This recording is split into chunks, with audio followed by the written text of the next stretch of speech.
देखो जी, कल एक बात डिस्कस की थी हम लोगों ने, माइनर्स और कोफैक्टर्स निकाले थे, याद है?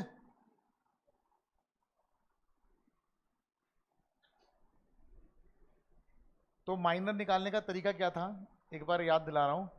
सपोज करो हमारे पास एक मैट्रिक्स है, ठीक है, या एक डिटर्मिनेंट बोल लो। इसके अंदर एलिमेंट है A11, A12, A13, A21, A22, A23, A31, A32, A33। ठीक है, हम सिर्फ माइनर उसी डिटर्मिनेंट का निकाल सकते हैं जिसका ऑर्डर कम से कम कितना हो, 2 हो, 2/2। ठीक है ना, 2/2 से कम अगर डिटर्मिनेंट का ऑर्डर हो या मैट्रिक्स का ऑर्डर हुआ तो हम नहीं निकाल सकते। अब जैसे अगर मुझे माइनर निकालना है, हर एलिमेंट का अलग अलग माइनर होगा। टोटल कितने माइनर बनेंगे? 9 माइनर बनेंगे। पहले A11 का जो माइनर होगा वो कहलाएगा कैपिटल M11। ठीक है, कैसे प्राप्त करेंगे इसे? फर्स्ट रो फर्स्ट कॉलम को हाइड कर देंगे, जो भी बच जाएगा उसका डिटर्मिनेंट ले लेंगे। ठीक है, सॉल्व कर देंगे ऐसे। समझ आ गई बात? दोबारा देख लो क्या बोला मैंने। अगर A11 का माइनर निकालना है तो A11 के कॉरस्पॉन्डिंग रो और कॉलम को हाइड कर दोगे, जो भी बच जाएगा उसको डिटर्मिनेंट में लिख दोगे और सॉल्व कर दोगे। ये हो गया M11। ऐसे ही आता है M12। M12 में क्या करेंगे?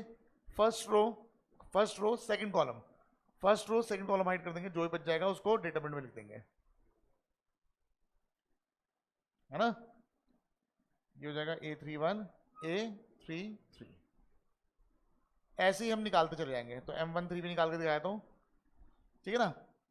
M13 मतलब फर्स्ट रो और ये हाइड हो जाएगा, थर्ड कॉलम हाइड हो जाएगा, ये बच जाएगा। तो A21, A22, A31, A32। और कोफैक्टर कैसे निकालते हैं? कोफैक्टर होते तो माइनर्स ही है, बस नेगेटिव और पॉजिटिव का अंतर होता है, मतलब साइन का अंतर हो सकता है। डिपेंड करता है पोजीशन क्या है। पोजीशन अगर ऑड है तो माइनर में नेगेटिव साइन और लगा दोगे तो कोफैक्टर बन जाएगा। ठीक है, ऑड पोजीशन का क्या मतलब है? देखो इनको ऐड करके क्या आ रहा, 1 और 1 को ऐड करके क्या आ रहा, इवन आ रहा। तो कोफैक्टर की वैल्यू यही रहेगी, जो माइनर की वैल्यू है वही कोफैक्टर की वैल्यू रहेगी। और अगर 1 और 2 को जैसे मैं ऐड कर रहा हूँ तो ऑड आ रहा है, तो ऑड पोजीशन है। ऑड पोजीशन में क्या हो जाएगा? कोफैक्टर जो हो जाएगा वो नेगेटिव टाइम्स हो जाएगा माइनर का। समझ आ गई बात? ये रिलेशन लिखाया था मैंने। अगर कोफैक्टर को हम लोग AIJ से, कैपिटल AIJ से डिनोट कर रहे हैं, तो इसका फॉर्मूला होता है -1 की पावर I प्लस जे और m टाइम्स ऑफ IJ। ठीक है ना, आप देख रहे हो -1 की पावर है I प्लस जे, तो -1 की पावर I प्लस जे का क्या मतलब हो गया? इसका मतलब है जब I और J को ऐड करके ऑड आ रहा होगा तो ये नेगेटिव वैल्यू आ जाएगी, नेगेटिव टाइम्स ऑफ MIJ आ जाएगा। और जब इवन आ रहा होगा, I और J को ऐड करके जब इवन आ रहा होगा तो -1 की पावर इवन जो होती है पॉजिटिव होती है, तब AIJ MIJ के इक्वल हो जाएगा। समझ में आ गई बात? तो ये माइनर और कोफैक्टर में रिलेशन है। कल मैंने एक चीज और बताई थी कि अगर मैं किसी भी रो के एलिमेंट्स ले लूं, जैसे मैंने A11 ले लिया और इनको मल्टीप्लाई करूं उनके कॉरस्पॉन्डिंग कोफैक्टर से। अभी जैसे A11 का कोफैक्टर क्या हो जाएगा? कैपिटल A11 प्लस A12 का कोफैक्टर क्या हो जाएगा? Capital A21 plus A12, sorry A12, और A13 का कोफैक्टर क्या हो जाएगा? Capital A13। तो इसकी जो वैल्यू आती है वो डिटरमिनेंट के इक्वल आती है, याद है? फिर मैंने एक बात और बताई थी, मैंने बताया था कि अगर हम एलिमेंट किसी और रो के लेते हैं, फॉर एग्जांपल एलिमेंट मैंने यहाँ के ले लिए, कोफैक्टर किसी और रो के ले रहे, A21 प्लस A12, एलिमेंट पहले रो के, कोफैक्टर किसी और रो के, तो कोफैक्टर में ले रहा हूँ सेकंड रो के ले रहा हूँ, तो A13 कैपिटल A23, तो इसकी वैल्यू क्या आएगी? 0 आएगी। समझ आ गई बात? ये सब मैंने आपको बता दिया था। ये भी इंपॉर्टेंट है, ये भी इंपॉर्टेंट, बाकी माइनर और कोफैक्टर निकालना तो आना चाहिए। अब बात ये है कि ये 0 क्यों हो रहा है? ये तो मैंने आपको बता दिया था डिटर्मिनेंट क्यों हो रहा है, ये याद है? A11 को अगर आप हाइड करते हो तो यही बचेगा, इसका डिटर्मिनेंट लेना पड़ेगा, और जो इसका डिटर्मिनेंट होता है वो ये रहा, जो कि माइनर कहलाता है, पर हम लोग विद साइन लेते हैं तो ये कोफैक्टर कहलाता है। तो यानी जब हम किसी रो के एलिमेंट्स ले रहे, उनको कॉरस्पॉन्डिंग कोफैक्टर से मल्टीप्लाई कर रहे हैं और फिर ऐड कर रहे तो डिटर्मिनेंट मिलता है। लेकिन अगर हम लोग किसी रो के एलिमेंट ले रहे और कोफैक्टर किसी और रो के ले रहे हैं तो मल्टीप्लाई करके जो सम मिलता है वो 0 मिलता है। ठीक है, अब बात ये कि ये 0 क्यों मिल रहा है, ऐसा क्यों है? तो जरा आप यहाँ पे देखो, यहाँ पे कितने रो है और कितने कॉलम है? 3 रो है 3 कॉलम है। तो मान लो ये रो नंबर मैं ऐसे ही लिख लेता हूँ, रो नंबर और कॉलम नंबर। रो नंबर क्या क्या है हमारे पास? 1 2 3, ठीक है, और कॉलम नंबर क्या है 1 2 3। अब मान लो मुझे कोफैक्टर निकालना है A11 का। आपको पता है A11 का कोफैक्टर यही आएगा, है ना? तो ना मैं इसको नहीं देख रहा, मैं यहां से निकालूंगा, तो 1 और 1 हाइड हो जाएंगे। अब क्या बनेगा यहाँ पे बनेगा A23, ए पहले A22 है ना, फिर A23 और फिर A32 और फिर A33 और इसका डिटर्मिनेंट चेक करो ये वही आ गया कि नहीं आ गया? आ गया, ठीक है। अगर मुझे निकालना है कोफैक्टर, मान लो A12 का निकालना है, A12 का कोफैक्टर निकालना है, इसको मत देखो, छोड़ो इसे, 1 और 2 हाइड करो, यहाँ से 1 और दूसरे वाले से क्या हाइड करूंगा 2। तो बताओ क्या क्या बन रहा है, 2 1 A21 फिर A23 है ना, फिर A31 फिर A33 और चेक करो यही तो बन रहा है। समझ आगे बात, ठीक है, क्लियर है सबको? पर इसमें एक नेगेटिव साइन आएगा, आपको पता है, क्योंकि हम क्या निकाल रहे हैं, कोफैक्टर निकाल रहे हैं। समझ आगे बात? अब मैं इस पे आ रहा हूं कि ऐसा ये क्यों बन रहा है, ये जो है ना ये जीरो क्यों बन रहा है, ठीक है। तो ध्यान देना, ये कौन से रो के एलिमेंट है, फर्स्ट रो के एलिमेंट है, हाँ या ना? तो इनको फर्स्ट रो में कॉपी कर दो, A11 A12 A13। समझ आ गई बात? उसके बाद जरा इसका कोफैक्टर निकालो, इसका कोफैक्टर निकालो और इसका कोफैक्टर निकालो। समझ आ गई बात? तो A21 का कोफैक्टर निकाल रहा हूं, इसको हटा रहा हूं मैं, A21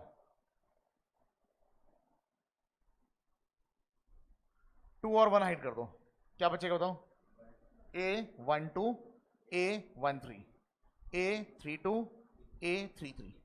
बताओ इतनी बात में आ गई?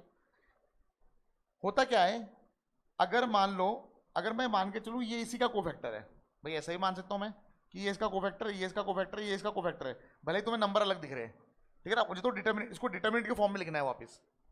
यहां देखो, ये रहा डिटर्मिनेंट, मैंने इसको ऐसे लिखा है ना। अब ये डिटर्मिनेंट दे रखा, मुझे नहीं पता इसकी वैल्यू क्या है, इसकी वैल्यू फिलहाल के लिए मान के चलते हैं, हमें नहीं पता। इसको डिटर्मिनेंट के फॉर्म में कैसे लिखूंगा, ये मान के चल रहा हूं ये पहले रो के एलिमेंट है, अगर इसको डिटर्मिनेंट के फॉर्म में लिखना है तो ये मान के चलना पड़ेगा ये इसी के कोफैक्टर है, ठीक है ना। पर मैंने इसकी वैल्यू निकाल रखी है। अच्छा ये वाला इसका कोफैक्टर मिलता कैसे है, फर्स्ट रो फर्स्ट कॉलम को हाइड करके, फर्स्ट रो हाइड कर दिया, फर्स्ट कॉलम हाइड कर दिया। समझ में आ गई बात? अब जो A21 है, जो A21 है जिसको मैं इसका कोफैक्टर मान रहा हूं, इसका कोफैक्टर मान रहा हूं, इसमें तो मैंने ये हाइड किया है ना।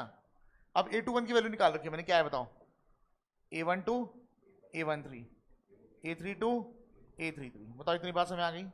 ठीक है, अब यहां पे आओ, अब निकालो A22 निकाल लो, A22 A22 कैसे निकालोगे, यहां से क्या हाइड करोगे 2 एंड 2, क्या बचेगा बताओ, A11 A13 फिर A31 A33।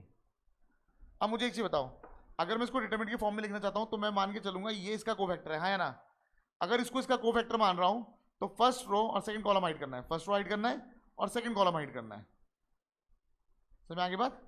First row hide हो गया, सेकंड कॉलम हाइड हो गया। अब जो जगह बची हुई है यहां पे लिखोगे किसके कोफैक्टर, A12 के कोफैक्टर। A12 के कोफैक्टर ये रहे, क्या है, A11 और A13, A13 पहले से लिखा हुआ है, फिर आएगा A31 और A33 पहले से लिखा हुआ है, हाँ या ना। अब जो डिटर्मिनेंट बन के आया जरा इसको देखो, इसकी दो रोज आइडेंटिकल है, हाँ या ना।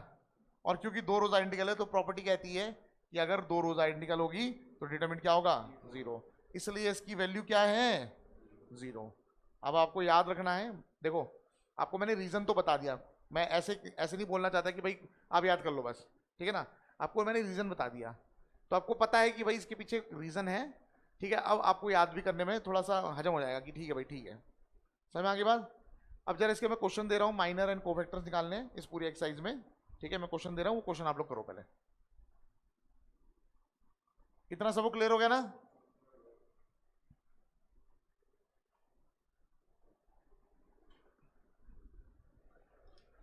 चलो जी, आप लोग एनसीईआरटी से भी कर सकते हो, मैं ओपी मल्होत्रा से दे रहा हूँ फिलहाल, ठीक है ना। किससे कर लो, एक ही बात है, कोई दिक्कत नहीं है। क्वेश्चन लिख लो, क्वेश्चन है write the minors and cofactors of determinant ACBD। इसका डिटर्मिनेंट निकालना है, ये है क्वेश्चन नंबर 1। ठीक है। फिर जैसे क्वेश्चन नंबर 2 दे रहा हूं मैं, write down the minors of -2 and 4 in, और ये दे रखा डिटर्मिनेंट 2 1 3 1 -2 2 1 -3 and 4। समझ आ गई बात? अच्छा, अब है question number 3, using cofactors of elements of second row. आपको बोला है इवेल्युएट डेल्टा यानी डिटर्मिनेंट, और वैल्यू दे रखी है क्या, 5 2 1 3 0 2 8 1 3। इसका डिटर्मिनेंट निकालना है किसकी मदद से, कोफैक्टर्स की मदद से। कोफैक्टर्स की मदद से कैसे निकालेंगे, सेकंड रो की मदद से निकालना है। तो मैंने आपको रिलेशन बता रखा है, ठीक है ना। जिस रो के एलिमेंट्स यूज कर रहे हैं उसी रो के अगर कोफैक्टर यूज करेंगे, उनको मल्टीप्लाई करके फिर क्या कर देंगे, ऐड कर देंगे। पता है ना? ठीक है, फिर ऐसे ही है। क्वेश्चन नंबर 4 ले लेते हैं, write the minors and cofactors of first column. इस बार फर्स्ट कॉलम यूज करना है, फर्स्ट कॉलम, ठीक है। एंड इवेल्युएट,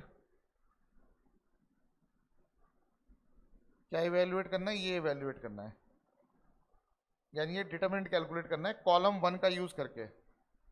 और आपको मैंने बताया था, जब आप कोफैक्टर्स का यूज करते हो तो जिस कॉलम के कोफैक्टर्स यूज करोगे उसी कॉलम के एलिमेंट्स भी यूज करना है, ठीक है। फिर मल्टीप्लाई करके ऐड करना है, जिस भी कॉलम के यूज करो, ठीक है ना। मतलब कॉलम और रो दोनों में एप्लीकेबल होता है। क्लियर है? समझ में आ गई बात सबको? फिर ऐसे एक क्वेश्चन और दे रखा है, expand the determinant by cofactors, ठीक है। कोफैक्टर्स का यूज करना है। इसमें फर्स्ट पार्ट दे रखा है 1 2 6 3 1 1 -1 4 और 1, और इसके आगे लिख रखा है कॉलम 1, यानी क्या यूज करना है आपको, कॉलम 1 का यूज करना है। ये है क्वेश्चन नंबर 5। समझ में आ गई बात सबको?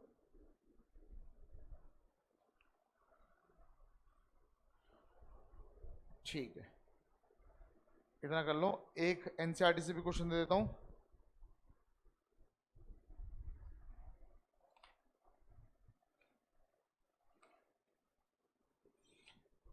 मैंने गलती से 4.4 पहले करा दिया, ठीक है ना, कोई बात नहीं, 4.3 इसके बाद कर लेंगे। अच्छा, क्वेश्चन नंबर, ये हो गया ऑलरेडी शायद, हाँ ये दे चुका हूं मैं, चलो ठीक है। एक क्वेश्चन दे रखा है, क्वेश्चन नंबर 5 है एनसीईआरटी का, एक्सरसाइज 4.4 का, एक्सरसाइज 4.4 एनसीईआरटी, ठीक है। ये है क्वेश्चन नंबर 5 है, और आपको इस तरह दे रखा है, if delta is equal to, यहाँ पे दे रखा है A11 A12 A13 A21 A22 A23 A31 A32 A33, ठीक है। एंड ये भी बता रखा कैपिटल AIJ, ठीक है, is cofactor of small aij, then value of delta is given by. अब ऑप्शन दे रखे हैं, ऑप्शन है, पहला है A11 A31 plus A12 A32 plus A13 A33, ठीक है। बी पार्ट है A11 capital A11 plus A12 capital A21 plus A13 capital A31। C part है A21 A11 plus A22 A12 plus A23 A13, और D part है A11 capital A11 plus A21 capital A21 plus A31 capital A31। मेरे ख्याल से last वाले का answer तो आप लोग पहले ही बता सकते हो। बताओ क्या आएगा? हाँ, क्या आएगा? जिस भी रो के कोफैक्टर यूज करते हो उसी रो के एलिमेंट्स यूज करेंगे, पता है ना? पता है, या तो रो या फिर कॉलम, कुछ भी हो सकता है। तो इसका आंसर देखो, ये सेम होनी चाहिए बस, ये देखो ये सेम इसी में है बस, फोर्थ वाले में सेम है, तो फोर्थ वाला ऑप्शन हो गया। क्लियर हो गई बात?